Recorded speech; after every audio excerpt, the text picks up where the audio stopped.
desde o momento que nós damos as nossas vidas para Jesus, as nossas vidas são dele. E nós precisamos viver para ele. Precisamos viver com ele. A vontade que deve dominar em nós é a de Cristo, é a da sua palavra, e não a nossa. Mas é necessário dizer aos irmãos, embora seja isso uma verdade, uma realidade, embora seja este fato que Deus espera de nós precisamos portar-nos, nós precisamos agirmos com muito cuidado, estarmos sempre atentos, sempre ativos, porque estamos neste mundo sempre correndo muito perigo.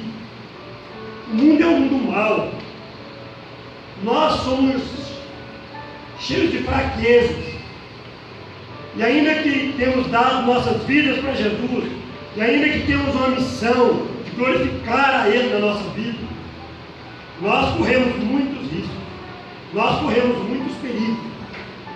Nós destacamos nesse texto quatro perigos que o povo de Deus, e nós, como filhos de Deus, pessoas que têm um compromisso com Jesus, quatro perigos que nos envolvem no texto que nós vimos. O primeiro perigo é o perigo de ouvir conselhos errados. Perigo de ouvir conselhos errados. Você e eu, nós corremos este perigo. No texto, nós observamos que os conselheiros foram os príncipes. Eles vieram e prostraram diante do rei. O rei aqui era Joás. Esse rei foi o rei que começou a reinar com 7 anos de idade. Muito criança, ele começou a reinar. Enquanto Joiada era o sacerdote, Joiada colocou esse rei debaixo dos braços. Joiada tinha o comando do reino e das decisões religiosas. Enquanto isso, Judá caminhou bem, porque Deus estava na direção, Deus estava no comando. Mas quando Joiada morreu, veja o que diz o verso de número 17: depois da morte de Joiada, vieram os príncipes de Judá e se prostraram perante o rei. E o rei fez o quê? O rei os ouviu. Então os príncipes de Judá, depois que Joiada morreu, que era o sacerdote, que teve o comando religioso do povo de Judá, agora Joiada morreu, e os príncipes vieram para Joás, que era um rei jovem, prostraram-se diante desse rei, e falaram: olha, vamos deixar de seguir o Senhor, vamos deixar de servir o Senhor. E diz o texto que o rei os ouviu. Aí o rei deixou a casa do Senhor, verso B, o seguinte: o rei deixou a casa do Senhor. Meus irmãos, verso 18: não deixaram a casa do Senhor, Deus de seus pais. Não existe uma decisão pior para uma pessoa, para uma família, para um país, do que esta, a de deixar o Senhor. E Judá e o rei Joás fez isso direcionado para o conselho. Conselho de quem? Conselho dos príncipes de Judá. Meus amados, se o rei foi envolto por esse perigo, se o rei fracassou-se diante dos conselhos dos príncipes, nós precisamos estar atentos, nós precisamos estar ativos, nós precisamos estarmos cuidando com os maus conselhos. Pessoas inteligentes, pessoas sábias, pessoas cultas, também dão conselhos errados para o nosso mal. Precisamos firmar a nossa fé no Deus vivo e nunca deixá-lo, por coisa nenhuma deixá-lo, em momento nenhum deixá-lo. É o Criador do céu, é o Criador da terra, é o sustentador de nossas vidas. No ponto C, ainda no verso 2, a Bíblia declara que eles não só deixaram o Senhor, mas eles passaram a servir a quem? Ídolos. Os ídolos. A continuação do verso 18 diz assim: deixaram a casa do Senhor, Deus e seus pais, e serviram aos postos ídolos, e os ídolos serviram os ídolos. Meus irmãos, se eles apenas tivessem deixado de seguir a Deus, já seria uma proposta péssima. Mas quando eles deixaram de seguir a Deus, vivo, Criador, Senhor, e passaram a seguir os ídolos, criaturas, mortos, agora aqui eles completaram a cegueira deles. Meus irmãos, então, isso foi uma decisão que eles tomaram por causa de um conselho. Deixaram de seguir o Deus vivo, Criador, Senhor, passaram a seguir os ídolos, criado, que não pode ver, que não pode falar, que não pode ouvir, que não pode andar, que não pode pegar. Nós vivemos num país idólatra. As pessoas estão cegas pela idolatria.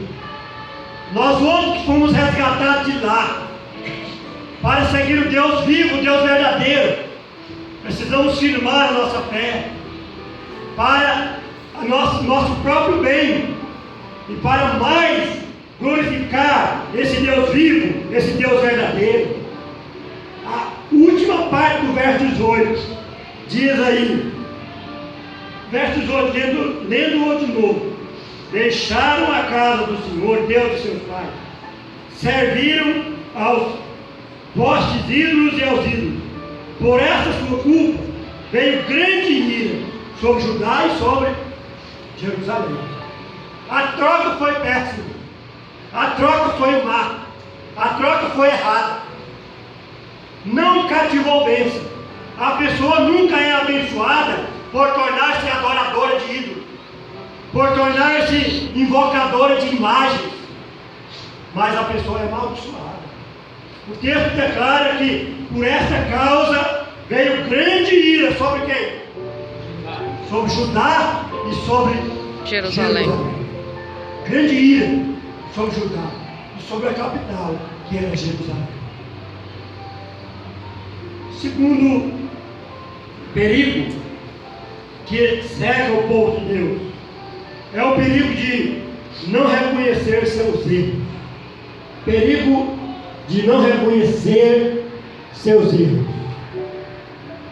É muito necessário nós dizermos que no verso 19 está escrito da seguinte forma: porém o Senhor lhe enviou profetas para os reconduzir assim.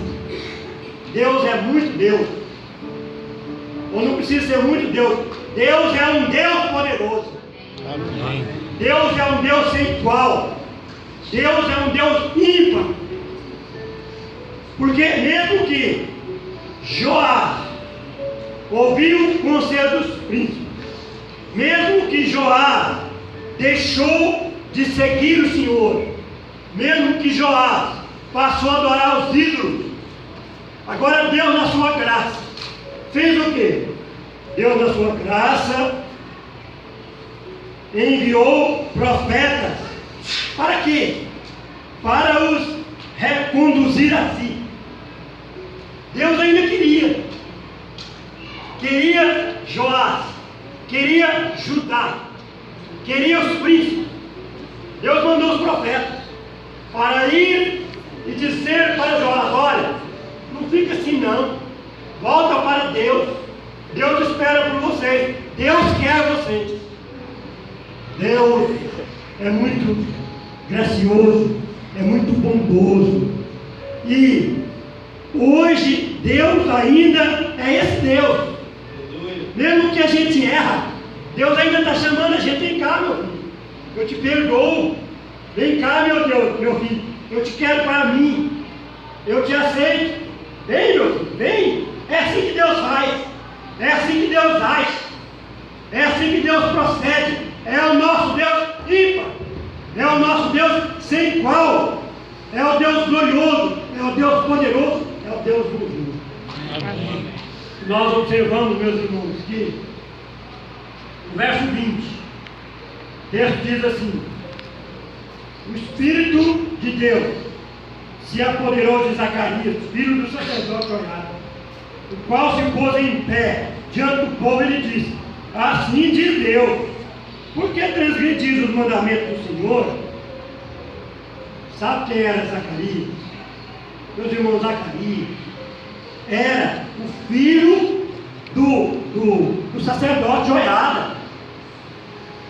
Era o homem que teve Joás debaixo de seus braços, que comandou o país. Quando Deus enviou os profetas para falar com Joás, e os profetas e Joás não deu atenção, e Judá não deu atenção, e os príncipes não deram atenção, Deus usou um homem ímpar, Zacarias, o filho do sacerdote, porque o sacerdote tinha morrido. Eu imagino que Deus falou: se eu usar o filho para falar, esse povo vai atender o filho.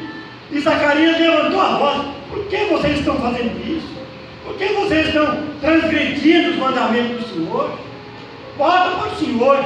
Deus, o Senhor quer vocês. E o rei Joás mandou apedrejar aquele sacerdote, mandou matar o filho do sacerdote. Mas então, o segundo perigo que estamos dizendo é o perigo de não reconhecer os nossos erros. E isso cativa o juízo de Deus. O não reconhecimento dos erros cativa o juízo de Deus sobre nós. Aqui, no verso número 20, final dele, onde está escrito assim, vamos ler todo o verso 20. O Espírito de Deus se apoderou de Zacarias, filho do sacerdote Joiada, o qual se pôs em pé diante do povo e lhe disse: assim diz Deus, por que transgredis os mandamentos do Senhor, de modo que não prosperais? Porque deixaste o Senhor, também Ele vos deixará. Então veja que Zacarias falou: visto que vocês deixaram o Senhor também vai vos deixar.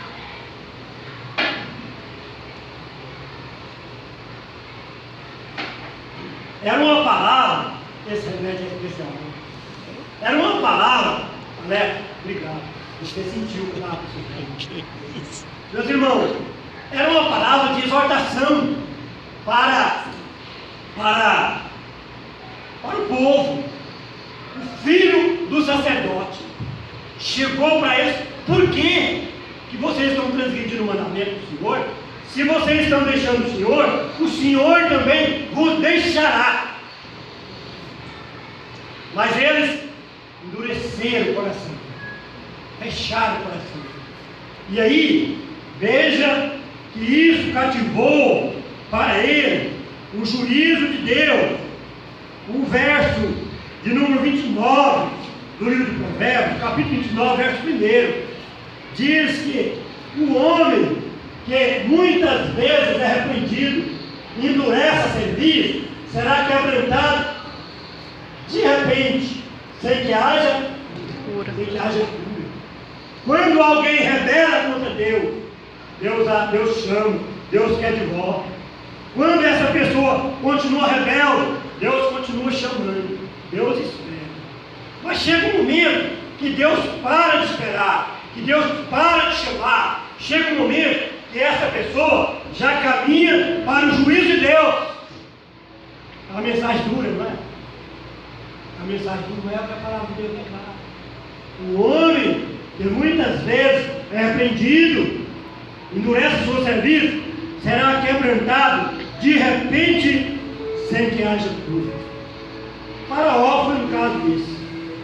Faraó foi um homem que, quando Deus quis tirar Israel do Egito, ele muitas vezes tentou impedir. E Faraó ficou com a vida arruinada por essa causa. Ele perdeu seu filho mais velho, dono do trono. Por sinal, ele perdeu sua própria vida, por se opor a Deus, por resistir a Deus. Tem um versículo na Bíblia onde está escrito: horrível coisa é cair nas mãos do Deus vivo.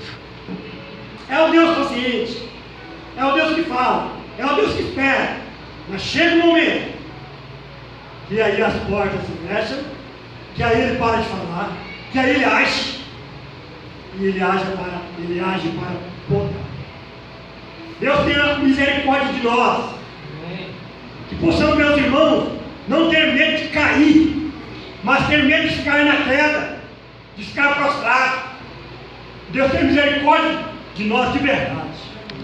Mas, terceiro perigo que nos envolve é o perigo de acumular pecado sobre pecado. Perigo de acumular pecado sobre pecado.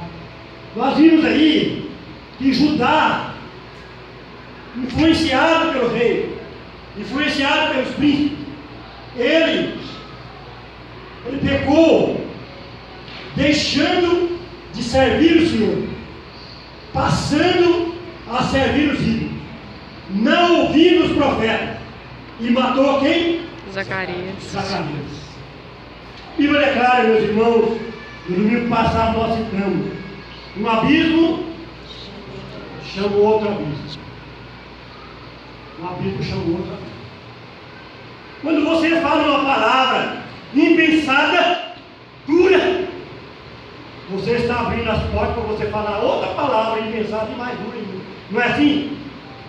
E aquelas duas palavras impensadas e duras abre as portas para você ter uma reação também dura, uma atitude também dura.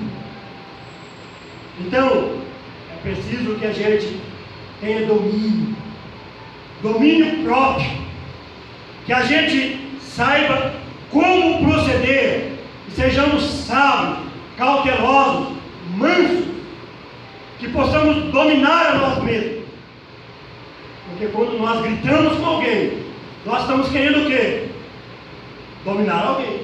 Não é assim? Suponhamos que você tem uma empresa, seu funcionário te desagradou. Se você grita com ele, você está querendo dominar quem? Seu funcionário. Se você grita com seu filho, você está querendo fazer o quê? Dominar seu filho. Se você grita com sua esposa, você está querendo o quê? Dominar sua esposa. Como que você vai dominar seu funcionário? Que você vai dominar sua esposa? Se você vai dominar seu filho? Se você não está se dominando. Concorda, meu senhor? O homem descontrolado, a pessoa sem domínio, não poderá dominar outros. Primeiro a gente se domina. Primeiro a gente se controla, para depois nós podermos controlar quem quer que seja. Mas, nesse texto então, nós vimos um abismo chamando o outro. Aí nós precisamos controlar, para que isso não venha acontecer comigo, para que isso não venha acontecer contigo, para que isso não venha acontecer comigo. Caim ficou irado contra seu irmão. Deus chamou Caim e disse: Caim, por que você anda irado? Por que você está com o semblante triste? Se você proceder bem, é certo que você será aceito.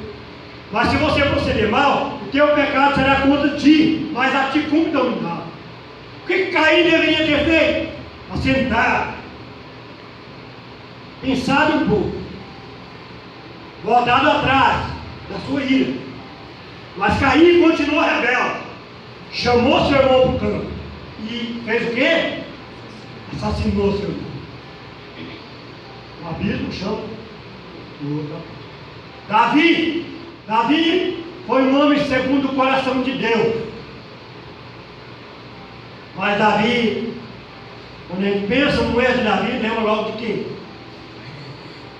A gente lembra do adultério de Davi com Batseba. O adultério não foi muita coisa, não. Pior foi Davi ter chamado o esposo dela, que era um homem do exército número 1 de Davi, chamado o esposo dela, trazido ele para encobrir o seu pecado. Depois mandou embora uma carta na tentativa de matá-lo. Davi o matou pelas mãos do exército. Davi então foi criminoso, além de ser adulto, foi criminoso. O abismo chama, o mal chama outro. E então, o perigo de acumular pecado sobre pecado. Judá, Joás, o rei, os príncipes de Judá, foram caminhando de mal para pior. Eu e você temos que estar tendo cuidado, temos que estar sendo ativos para que não venhamos a proceder semelhante. Mas o quarto e último perigo que envolve o povo de Deus é o perigo da disciplina de Deus. Em Hebreus, capítulo 12, verso 6, fala o quê? Lê junto. Porque o Senhor corrige a quem ama e açoita todo filho a quem recebe. O Senhor corrige a quem? Ama. Quem? Que Ele ama. E açoita a quem? Ah, todo filho. Açoita. Sabe o que é açoitar? É bater. Como um pai. O pai açoita o filho, Deus também açoita o filho. A quem recebe. Essa verdade é muito clara, pouco pregada, não é muito clara na Escritura. Aí, nós vimos aqui no texto, esse povo fez coisa errada. Que coisa errada esse povo fez? Deixaram o Senhor. A outra coisa errada que eles fizeram, passaram a adorar ídolos. A outra coisa errada, deixaram de ouvir os profetas. A terceira coisa errada, mataram a Zacarias, filho do sacerdote. E agora, o que acontece? Agora eles caminham para o juízo. Aí, capítulo, verso 23, diz aí a palavra de Deus. Verso 23 fala assim: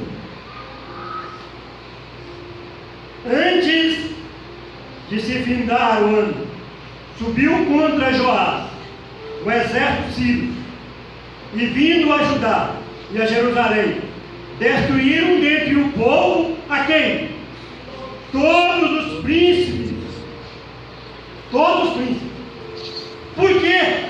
Que os príncipes é que foram destruídos. Prestou atenção na palavra? Por quê?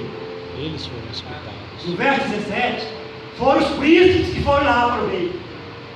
Os príncipes chegaram para o rei, prostraram diante do rei e induziu o rei para tomar aquela decisão. Então, o que se planta, Colhe. os príncipes induziram o rei ouviu os príncipes, o rei errou, Judá errou, e agora vem o exército sírio, e faz o quê? E mata todos os príncipes. Por quê? Os príncipes fizeram errado, e agora estão pagando com suas vidas. Sério, meus irmãos. Plantar errado é fácil, colher errado, upa. Não é assim? Agora vejamos verso 24. Verso 24 fala assim: ainda que o exército sírio vieram com poucos homens, contudo o Senhor fez o quê? O Senhor permitiu descer um exército muito numeroso dos judeus. O que o Senhor fez? O Senhor permitiu. Os sírios vieram ali com 1.000 homens, suponhamos. O exército de Judá, vamos dizer 5.000 homens. Quem é que permitiu os sírios vencer? Foi Deus. Meus irmãos, em outros contextos, contextos eram diferentes. Os exércitos inimigos eram multidões, Israel eram poucos, e Deus dava vitória para Israel. Mas porque Israel estava com o Senhor, agora Israel deixou o Senhor. Então, um exército pequeno de Sírios venceu um exército grande de Judá, porque o Senhor permitiu. Agora veja aí o verso 24. O que está escrito no verso seguinte? Segunda parte do verso 24. Vamos ler todo. Ainda que o exército sírio viera com poucos homens, contudo o Senhor lhe permitiu vencer um exército muito numeroso dos judeus, porque estes fizeram o quê? Deixaram o Senhor Deus de seus pais. Assim, executaram os sírios, o juízo de Deus contra Joás. O Senhor não só permitiu, mas a causa. Por que é que o Senhor permitiu? Porque eles deixaram o Senhor. Meus irmãos, não existe uma decisão pior para uma pessoa do que deixar o Senhor.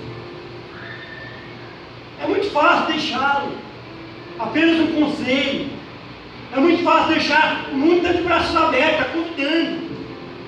Mas não existe uma decisão pior. Quando alguém deixa o Senhor o deixará. Quando alguém deixa o Senhor vai servir como juízo para esse alguém, mais cedo ou mais tarde.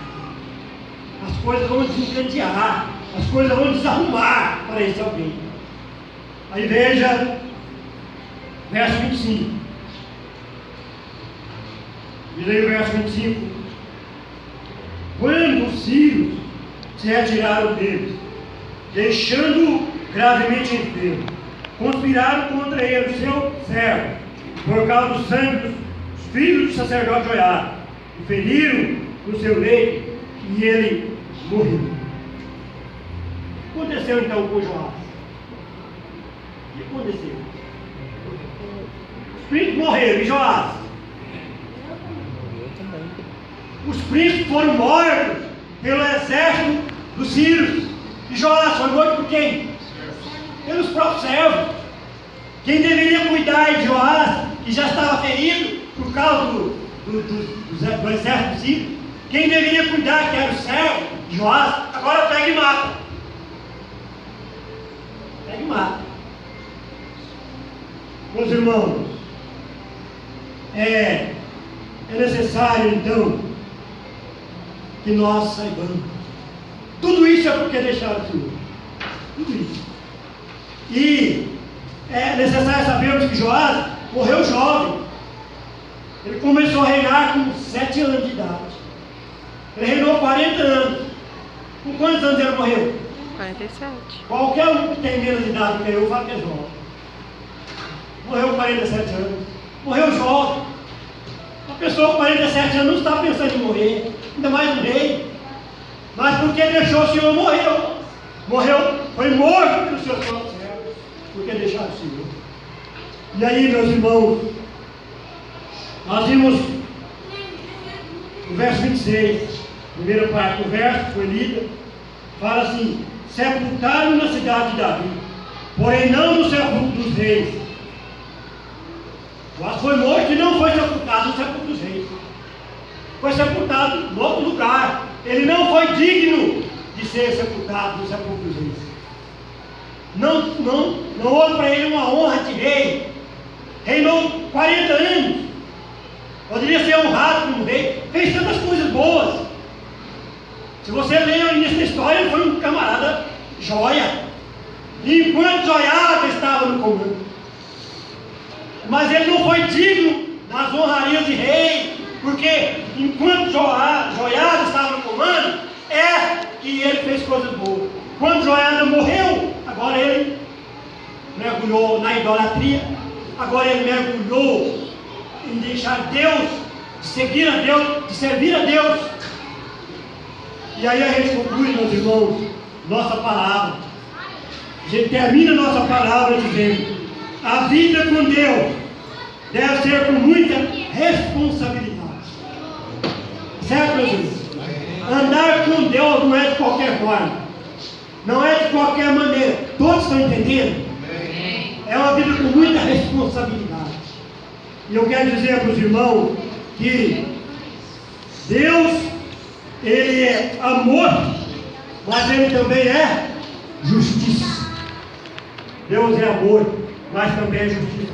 Feliz a pessoa que não procede, que não age como mestre, mas sim como sábio. Porque, meu irmão, minha irmã, tudo que se planta, colhe. Deus nos dê graça para viver o nosso dia a dia, com muita atenção, como filho de Deus, sempre melhorando, glorificando mais a Deus. Deus nos abençoe. Amém.